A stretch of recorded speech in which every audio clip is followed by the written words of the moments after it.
place. Hello guys, welcome sa ating YouTube video, no?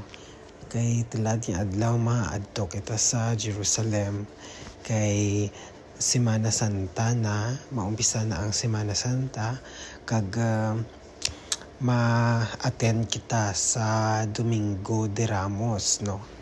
Diyang akin kili mga imaw nga nagaubraman sa hotel, tapos ang mga pari kag ang mga madri sa isa ka simbahan didto dampi sa North kang Israel, ang St. Peter's Church sa Tiberias. Kag paadto rin kami sa Holy Sepulchre Church. Ang Holy Sepulchre Church, no, amo dya ang pinakasentro nga simbahan para sa mga Kristiyano, kaya ridyak lansang si Jesus sa Golgota. Kag ang bato sa sulod sang Holy Sepulchre amo na ang kinapatihan, no, nga dira ginahimlay si Jesus pagkatapos niya nga ginapanaog sa krus. Kagamo ini ang Golgota, no, kung sa diin ginapatihan nga ginlansang si Jesus.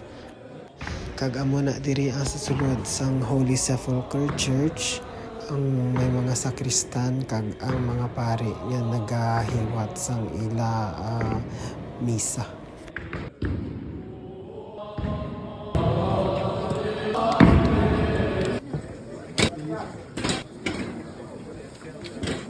Kag amo ni ang mga eskinita, no, sa sagwa sang Holy Sepulchre.